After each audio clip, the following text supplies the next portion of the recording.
Hello there. Welcome.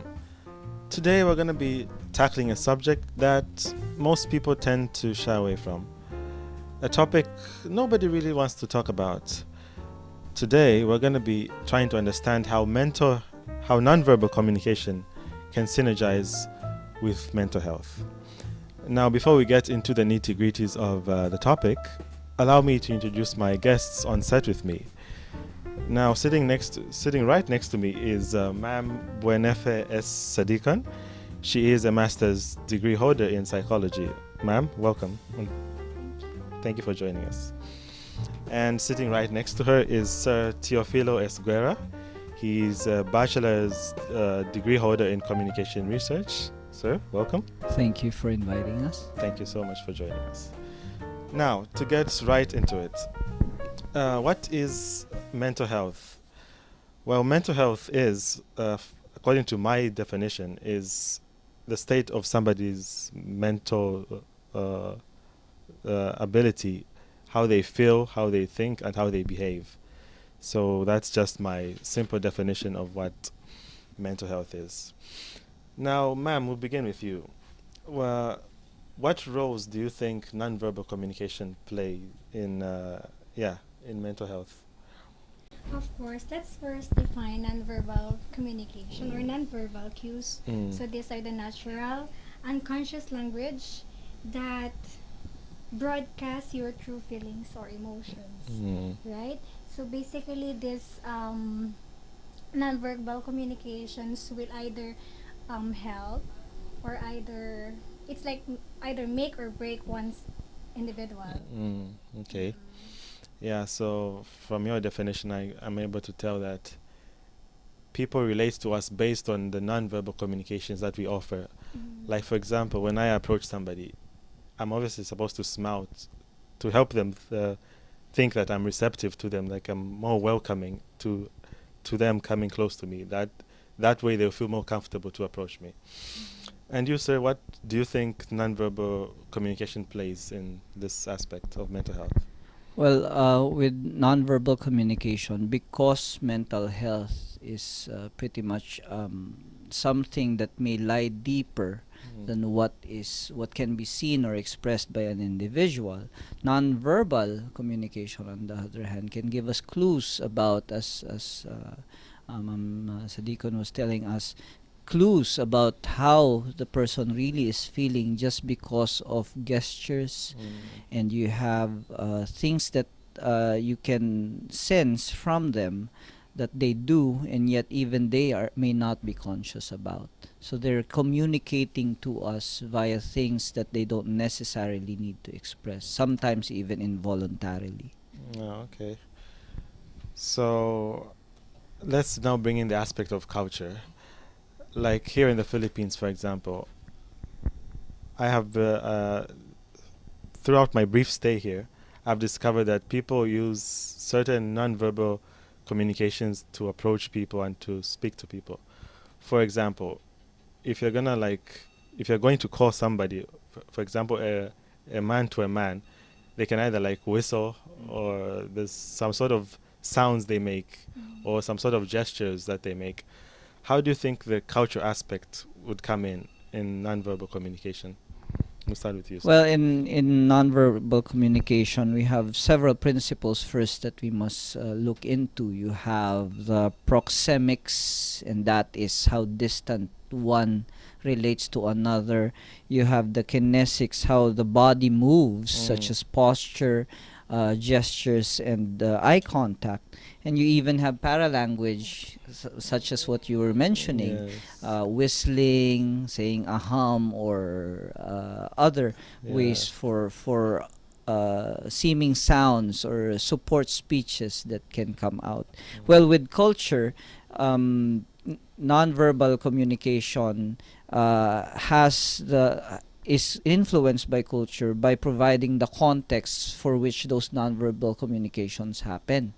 As you mentioned, here in the Philippines, it's much different, and probably where you come from, it's also Right. much different. In other cultures, it's much different. Some even contradict each other when they have a certain gesture in one place may actually be a lewd act in another place. Yeah. So there is supposed to be a context behind such nonverbal communication events that may happen. So culture plays a very big role in influencing how these contexts become more managed and how we can interpret the nonverbal communication or even nonverbal behaviors that we see. So that's how we see culture and nonverbal communication. Would you like to add anything, ma'am? To Okay, that. so when it comes considering the culture here in the Philippines, so it's kind of more um, difficult to understand, no, and it is very parang it's very important to consider those nonverbal cues or communications that we Filipinos as Filipinos Yeah. use not Mhm. to communicate. Mm. So with that, um, since we are yes, we Filipinos are good in using nonverbal communication. So it's like maybe we need to take some consideration when it comes to dealing with different cultures, most especially here in AUP. Now we have different um, we have foreign students Foreign here. students, yes. Yes. So maybe it's necessary to study culture, Culture, true. yes, of its individuals Mm. or its nations, so that we will be more sensitive on how to use our nonverbal cues. Cues. I like the aspect where you bring about the foreign students, like here in AUP, for example. I discovered when I got here in the Philippines that the way we may like use nonverbal communication is kind of different from how we use it back home. For example, like here you say something like "oi" to like say signal somebody who's yeah, something in those lines. But for a foreign student like myself who doesn't understand what that means, we might either get offended by it. So that's where the cultural aspect I feel comes in. The foreign students need to study and learn more about the Philippine culture in order for them to be able to engage with the Filipinos in that aspect of nonverbal communication. Okay, so moving on. You talked about nonverbal cues. Do you think these play an important aspect in aiding mental health in terms of skills, sir?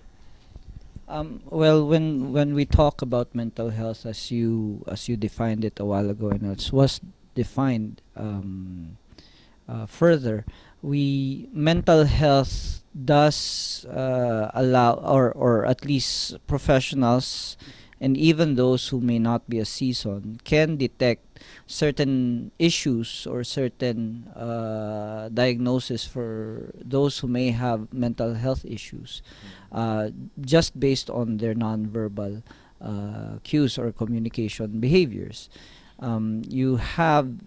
You would probably have different indicators there, such as the, like I said, the gestures and even eye contact. One thing that was found out in several communication researches that tend to veer into psychological backgrounds entail that, for example, those who are having depressive problems cannot hold on to eye contact, unlike those who may have better mental health. And so those cues can actually give us indications of how the status is of these individuals who may be facing mental health issues and problems. And therefore, nonverbal communication plays a very significant role in detecting or even trying to have some form of interaction with those who do have mental health issues. Then there comes an aspect of people who say they have no friends. like uh, like somebody, like I have a friend who says he finds it difficult to make friends. They say he doesn't look welcoming. What advice do you think somebody who has that struggle, what solutions can they take up in order to help advance their, for lack of a better term, their way of making friends? What techniques should they employ, ma'am? Of course, yeah. Having or finding a true friend is kind of challenging Mm. these days, no? Kasi at times, people, parang in this generation, we are on a techie world. We are on a, yes, you know, the way of communication is through social media. Mm. So then it's like they find it parang they find it difficult to trust people even though they're parents, no? Mm.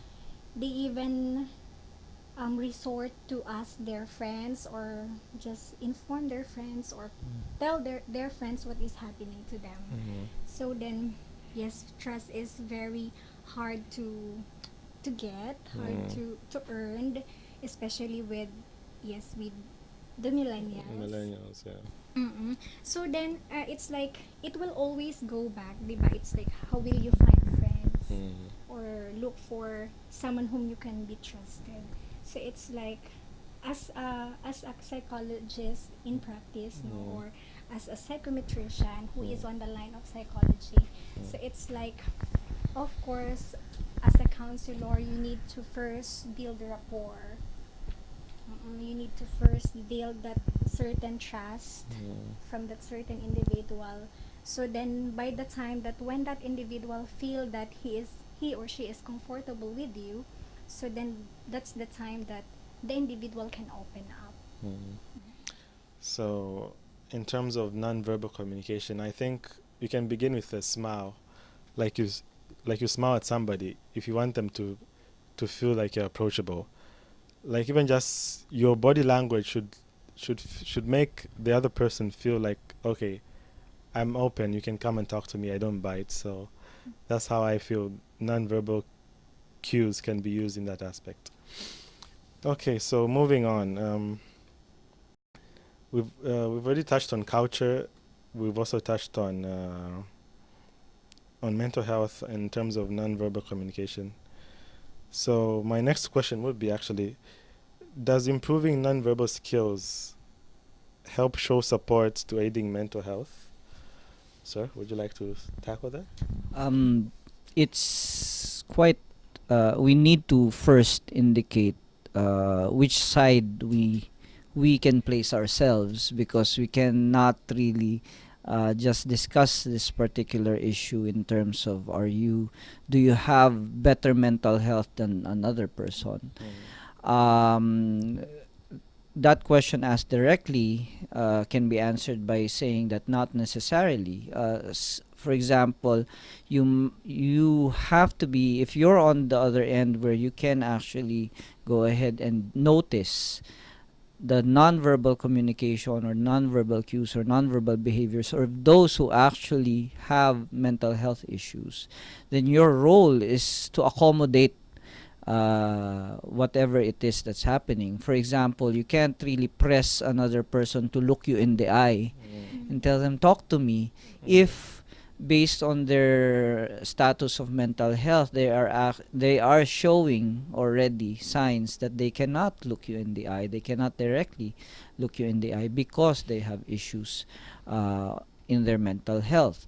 And therefore, your accommodation as a person must be present there, that you must understand that their gestures, their behaviors, even their language that they end up using or paralanguage that they end up having should be clues to you to become someone who is sensitive enough and accommodate those and recognize that, oh, they do have mental health issues, and therefore you must be helpful to them, more understanding and more caring towards them. And however, as you said, you can give them a smile.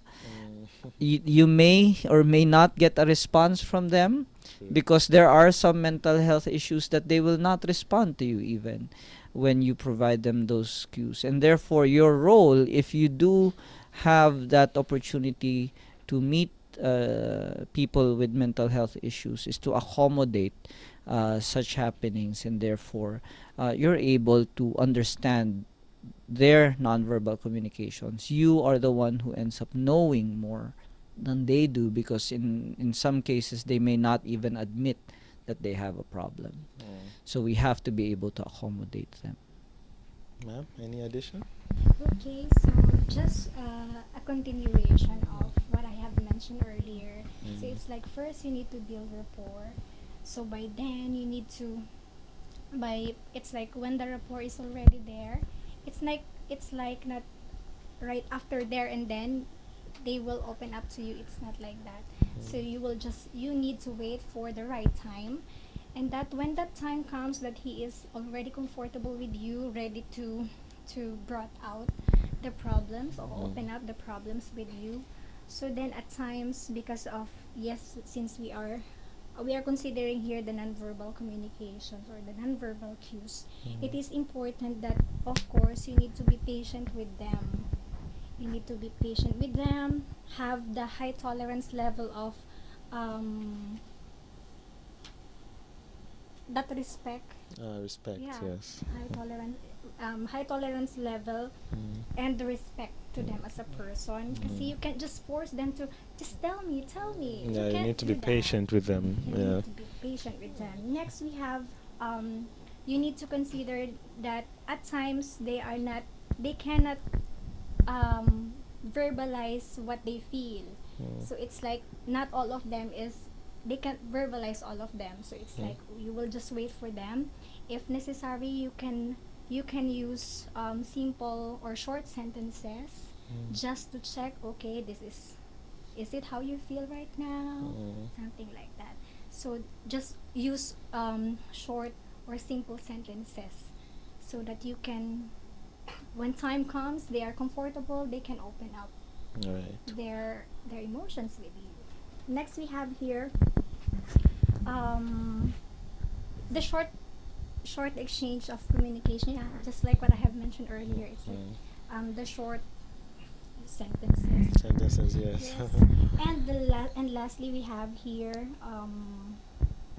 to make them feel understood, no, accepted and supported by you, of course. Okay. So, what would you say to families who have family members who are suffering from mental health and have decided to disown them and like reject them? What advice would you say to like help them realize that this thing is wrong and we should help accept these people? What would you say to such a family? Well, in how we've seen it, both in the communicative point of view and the psychological point of view, everybody needs that kind of help or assistance. Families who end up neglecting members that probably have displayed such expressions non-verbally and yet have made it a point that they cannot bear with it also might need the kind of help that is afforded even those who have mental health issues. They themselves need help. They themselves need counseling, as well as training or coaching on how they can accept those members who may not be able to communicate to them expressively. Although in some cases, such nonverbal cues are actually signs of asking for help, asking for understanding. And thus, if the family is not able to accept that, they themselves need that kind of coaching and training in order for them to be able to help their member instead of rejecting them, instead of neglecting them. I have a personal experience of a friend who suffered from mental health. It's like his family kicked him out of his home. Like he began to live on the streets. he became, I think, basically became like a street kid. Like he had no home, no place to sleep, and like he started looking all ragged until a certain family decided to take him in and into a mental institution. And right now we can safely say he's like fully recovered, and he even has like studying law currently. So don't we shouldn't despise people who are suffering from mental health, because mental health is actually curable. Mental disease, mental disorder. So I think we've tackled most of the questions that we had for today. So I think in summary, what would you say nonverbal communication and mental health can synergize together? How would you say? How would you wrap it up? Um, when individuals communicate, they express who they are. So, principles of communication simply tell us that what we can get, whether verbal or non-verbal, is the totality or at least the message being sent by that person. If a person is experiencing mental health issues, or at least is showing symptoms of mental health degradation, then it will show. The purpose of understanding this among us who may be able to help them would be for us to become sensitive to these behaviors, to be accepting, and of course to be able to make sure that we ourselves reflect on such behaviors and therefore are willing to help others. Thank you. And you, ma'am? Okay, Your so summary, concluding remarks. in conclusion, non-verbal gestures or communications or cues is very important. No, we need to be careful on our on our actions, the way we communicate those non-verbal gestures, because at some point these nonverbal gestures can either what I have mentioned earlier. This can either make or break an individual. You can build trust, no, through these nonverbal gestures. At the same time, they can create confusion. They can create more problems when not properly communicated. So, as a psychology major or as a faculty on a psychology department, we need to be I need to be more careful on using those nonverbal cues, because at times, yes, this is what I want to say, but what they got is a totally different message. So we need to be sensitive enough on using those nonverbal communications or gestures. Indeed. So there you have it, folks. I'd like to thank you, ma'am Sadiko and Sir, for joining us today. And it was a pleasure having you. Thank you. So there you have it, folks. Understanding nonverbal communication and mental health should be something that we shouldn't shy away from. We should always endeavor to help those struggling with mental health, and also try to use the nonverbal communication skills that we acquire to help each and every person out there in enhancing their skills in communicating. This has been Samuel Roberts, and thank you for joining us. Until next time.